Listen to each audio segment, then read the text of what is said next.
तो दोस्तों आज हम बात करने वाले हैं 2024 में रिलीज हुई फ्रेंच मूवी सरवाइव के बारे में। तो मूवी की शुरुआत में हम देखते हैं एक परिवार जो एक यॉट लेकर समंदर में सबसे छोटे लड़के बेन का बर्थडे सेलिब्रेट करने आते हैं। उसकी माँ जूलिया जो कि एक डॉक्टर है तैरने के लिए समंदर में उतरती है, पर तभी उसको पानी में कुछ अजीब सा फील होता है।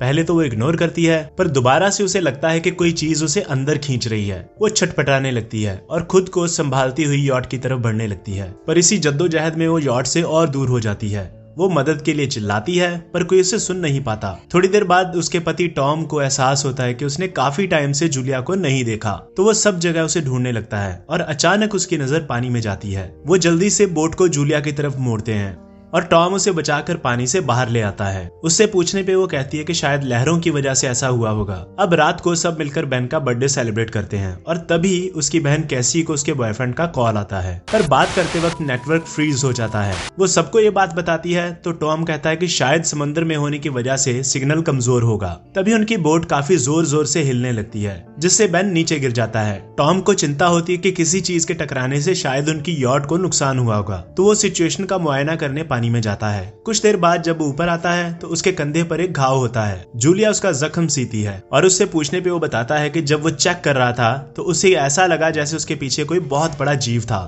तो जब उसने पीछे मुड़कर देखा तो प्रोपेलर से उसके कंधे पे कट लग गया, पर जो कुछ भी था बहुत बड़ा था। अब चूंकि यॉट को काफी नुकसान हुआ था तो जूलिया रेडियो से हेल्प मंगवाने की कोशिश करती है और कैसी भी अपने फोन से ट्राई करती है, पर सिग्नल ना होने की वजह से वो किसी से बात नहीं कर पाते। अब यॉट को ज्यादा नुकसान होने की वजह से वो बीच समंदर में बंद हो जाती है।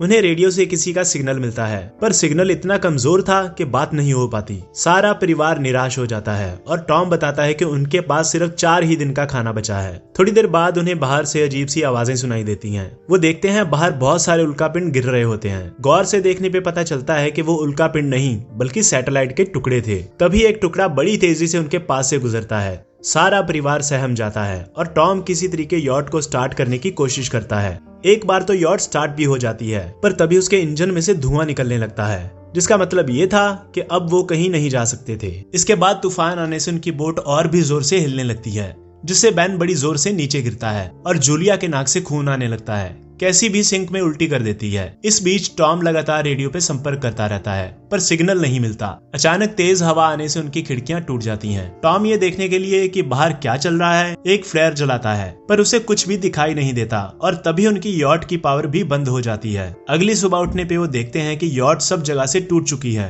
और समंदर का पानी गायब हो चुका था। उनकी यॉट बस मिट्टी पे टिकी थी और पानी का दूर दूर तक कोई निशान नहीं था। कैसी सिग्नल चेक करती है, पर उसे अब भी कोई सिग्नल नहीं मिलता। टॉम कंपास चेक करता है और पाता है कि उसके पोल उल्टे हो चुके हैं। ऐसा आखिरी बार 7 साल पहले हुआ था। केसी को भी ये चिंता सताती है कि शायद इस अनहोनी घटना में उसका बॉयफ्रेंड नहीं रहा होगा, जिससे वो थोड़ी परेशान हो जाती है। उसकी माँ उसे समझाने आती है, पर वो उसे दूर भगा देती है। बेन अपने बर्थडे के बलून रस्सी से बांधकर हवा में उड़ाता है, इस उम्मीद में कि शायद किसी सर्वाइवर की नजर उस पर पड़ जाए। उनको रियलाइज होता है कि वो किस प्रॉब्लम में फंस गए हैं। टॉम फिर से अपनी आखिरी उम्मीद रेडियो से मदद मांगने की कोशिश करता है और इस बार उसका कनेक्शन लग जाता है। दूसरी तरफ नाव नाम का बंदा होता है जो एक सबमरीन का कैप्टन था और उनकी ही तरह फंस चुका था। वो उन्हें बताता है कि मैग्नेटिक पोल्स फ्लिप होने की वजह से समंदर का पानी पीछे हट गया है और जमीन डूब गई है। वो ये भी बताता है कि उसने अब तक कोई सर्वाइवर नहीं देखा और कम्युनिकेशन भी ठप हो चुके हैं। आगे वो बताता है कि ऐसा 1 हफ्ते में दोबारा होगा और फिर से मैग्नेटिक पोल्स फ्लिप हो जाएंगे, पर इस बार उसका इम्पैक्ट पहले से भी ज्यादा होगा। वो कहता है कि क्रैश की वजह से उसका पार्टनर मारा गया और सबमरीन में सिर्फ 3 लोगों की ही जगह थी। टॉम और जूलिया उससे रिक्वेस्ट करते हैं कि एटलीस्ट वो उनके बच्चों को उसमें जगह दे दे। इस पे नाव उन्हें अपने कोऑर्डिनेट्स दे देता है। टॉम अंदाजा लगाता है कि सबमरीन तक पहुंचने में तकरीबन 2 से 3 दिन लगेंगे। अब अगली सुबह जब फैमिली बचा हुआ सामान पैक कर रही होती है तो टॉम को एक अजनबी अपनी तरफ आता दिखाई देता है, जिसके साथ एक काला कुत्ता और हाथ में हारपून होता है। वो बहुत खुश होता है और उसकी तरफ बढ़ता है और उसे पानी की बोतल देता है। इससे पहले टॉम कुछ समझ पाता, वो आदमी पहले तो उसके सर पे बोतल मारता है और फिर उसके पेट में हारपून घुसा देता है और बाद में गला काट देता है, जिससे वो वहीं मर जाता है। जूलिया टॉम को बचाने आती है, पर वो उस पे भी हारपून से हमला करता है, जिससे उसके कंधे पे चोट लग जाती है।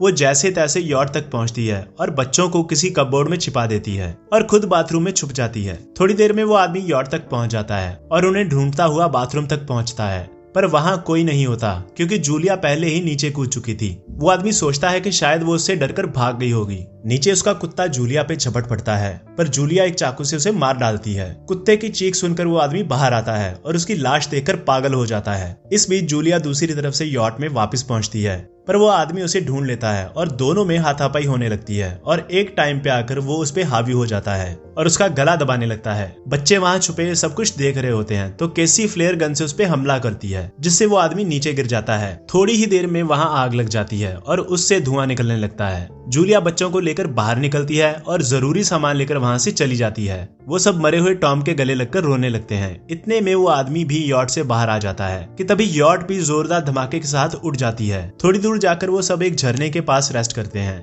जहाँ कैसी कहती है कि शायद वो आदमी बलून्स देकर वहाँ आया होगा जो बेन ने लगाए थे। तो इस पे बेन खुद को कोसने लगता है, पर जूलिया उसे समझाती है कि इसमें उसका कोई दोष नहीं है। इतने में वो आदमी भी उनके करीब आ जाता है। सब लोग फिर से दौड़ने लगते हैं और भागते हुए एक रेत के टीले से नीचे गिर जाते हैं, जहाँ उन्हें जहरीला कचरा दिखाई देता है। फैमिली उसे सावधानी से पार करती है और पीछे देखने पे उन्हें लगता है कि उन्होंने उस आदमी से पीछा छुड़ा लिया है, क्योंकि उस आदमी का दूर दूर तक कोई निशान नहीं था। चलते हुए उन्हें बड़े बड़े सी एनिमल्स और बहुत सारा प्लास्टिक कचरा दिखने लगता है। बेन डिहाइड्रेशन का शिकार हो जाता है। जूलिया जैसे ही उसे पानी पिलाने लगती है कि देखती है कि बोतल खाली थी। यहाँ कैसी कहती है कि शायद उसकी गलती की वजह से बोतल का ढक्कन खुला रह गया था, जिससे सारा पानी नीचे गिर गया। ये सुन जूलिया भड़क जाती है और दोनों में बहस हो जाती है। खैर अब आगे चलते वक्त रास्ते में उन्हें क्रैश्ड प्लेन मिलता है। उसमें से उन्हें कुछ खास तो नहीं मिलता, पर एटलीस्ट उन्हें रात बिताने के लिए एक जगह मिल जाती है। अब रात को जब कैसी प्लेन के बाहर बैठी होती है तो वही अनजान शख्स उसे अकेला देखकर उस पर अटैक कर देता है,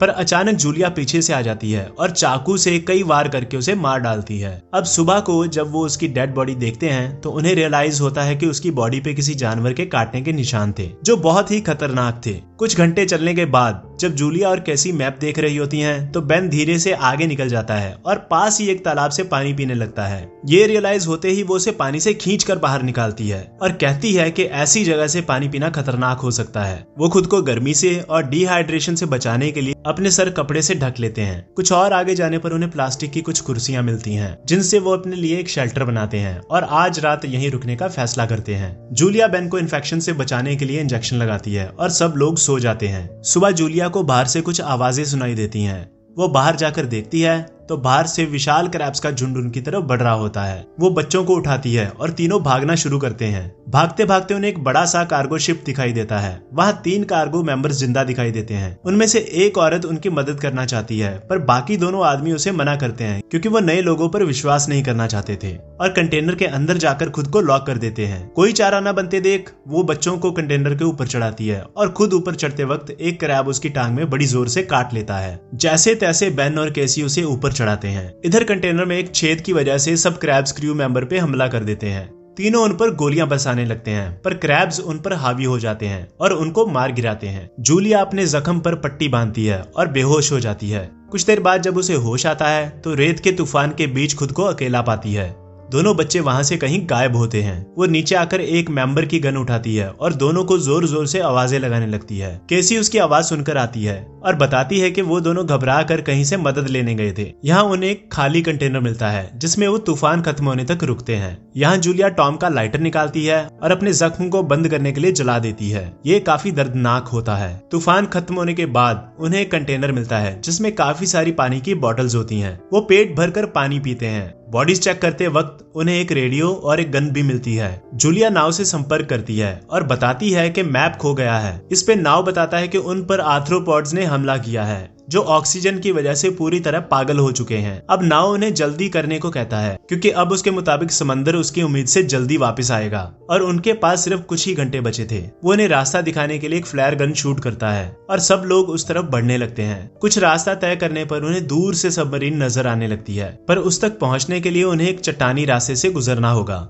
अब जैसे ही वो चट्टानों के बीच से गुजरते हैं तो चट्टानें हिलने लगती हैं और रॉक स्लाइडिंग की वजह से उनका आगे का रास्ता बंद हो जाता है। यहाँ जूलिया जो पहले से घायल थी वो और घायल हो जाती है और अपने बच्चों को अकेले आगे बढ़ने के लिए कहती है। यहाँ केसी और जूलिया की काफी बहस हो जाती है क्योंकि वो उसे अकेले नहीं छोड़ना चाहती थी, पर जूलिया उसे ये कहते हुए मना लेती है कि वो उसे ढूंढ लेगी। तो इस पे केसी बेन को लेकर आगे बढ़ जाती है। वो दोनों सबमरीन तक पहुंचते हैं और देखते हैं कि नाव अधमरी हालत में था और वो कहता है कि उसका सफर बस यहीं तक था। तो केसी रियलाइज करती है कि अब उस सबमरीन में 3 लोगों की जगह थी, तो वो वापस भागकर अपनी माँ को लेने जाती है। तब तक जूलिया जो चट्टानों में फंसी थी वो देखती है कि क्रैब्स का बहुत बड़ा झुंड उसकी तरफ बढ़ रहा था। वो गन निकालती है और क्रैब्स को शूट करने लगती है, पर वो कुछ ही गोलियों से कितनों को मार पाती, तो आखिर वो हार मान जाती है। पर तभी केसी वहां आती है और अपनी माँ को वहां से निकालती है। अब दोनों बड़ी तेजी से सबमरीन की तरफ बढ़ने लगती हैं और क्रैब्स का झुंड भी उनका पीछा करता है। यहाँ सबमरीन के ऊपर चढ़ा बेन शूट करके क्रैब्स का ध्यान भटकाता है। तब तक केसी और जूलिया उसके ऊपर चढ़ जाते हैं। यहाँ वो देखते हैं सब क्रैब्स अधमरे नाव को नोच नोच कर खाने लगते हैं और उसे घसीट कर अपने साथ ले जाते हैं। गोलियां खत्म होने तक वो क्रैब्स पे फायरिंग करती रहती है और फिर बाद में सब लोग सबमरीन के अंदर जाकर उसका दरवाजा बंद कर देते हैं और खिड़की से सब केकड़ों को सबमरीन के चारों तरफ देखते हैं। इसी वक्त समुद्र वापस आ जाता है, तो तीनों अपनी सीट पर बैठकर एक दूसरे का हाथ पकड़ लेते हैं। जल्दी ही समुद्री लहरें सबमरीन को एक खिलौने की तरह इधर उधर फेंकने लगती हैं। जूलिया को बीते कुछ दिनों की विजन्स आने लगते हैं और केसी उल्टी कर देती है। तभी वही हाई पिच आवाज आती है और तीनों बेहोश हो जाते हैं। होश आने पर वो खुद को जिंदा देकर बहुत खुश होते हैं और देखते हैं सब कुछ शांत हो चुका था। वो हैच खोलकर बाहर निकलते हैं और देखते हैं कि लहरें उन्हें एक तबाह शहर में ले आई थी, यानी जिंदा रहने और नया जीवन शुरू करने की उम्मीद अब भी जिंदा थी और मूवी यहीं खत्म हो जाती है। तो आज की वीडियो के लिए बस इतना ही। अगर ये वीडियो अच्छी लगे तो इसे लाइक करें, शेयर करें और आने वाली वीडियोस के लिए सब्सक्राइब करें। और मैं मिलूंगा आपसे ऐसी किसी और मजेदार वीडियो में। तब तक के लिए बाय बाय।